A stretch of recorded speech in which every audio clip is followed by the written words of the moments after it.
এইটা এখন বলা যাবে না, কারণ আদালতের সাক্ষ্য গ্রহণ রেকর্ডেড হয়েছে। সমাপ্ত হওয়ার পর যখন আমরা আর্গুমেন্ট করব তখন আপনারা বুঝবেন। তার আগে আসলে এখন বলার এটা সময় না।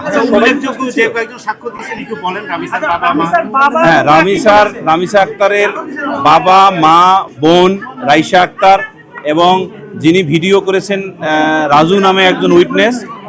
এই ঘটনার এই ডোর লকের ভাঙা অংশ, গোল অংশ দিয়ে যেটা রুম দেখা গিয়েছে, যেখানে 2 নম্বর আসামির উপস্থিতি এবং তার দরজা না খোলার যে অবস্থা, সেই ঘটনার ভিডিও তিনি ধারণ করেছিলেন এবং আইওকে তিনি সেই ভিডিও সরবরাহ করেছেন, সেইটুকু তিনি বলেছেন। এটা এই কয়েকজনের সাক্ষ্য আমার কাছে উল্লেখযোগ্য মনে হয়েছে।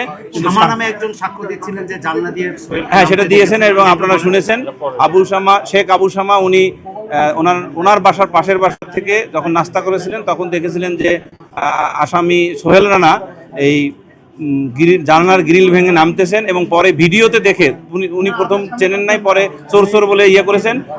পরে যখন ভিডিওতে গ্রেপ্তারকৃত আসামি সোহেল রানাকে দেখেন তখন উনি আইডেন্টিফাই করেন যে এই সেই সোহেল রানা যিনি জানালার গ্রিল দিয়ে পালিয়ে গিয়েছিলেন, যাকে দেখে পালানো দেখে উনি চোর বলে চিৎকার দিয়েছিলেন। আপাতত এইটুকু। ধন্যবাদ সকলকে।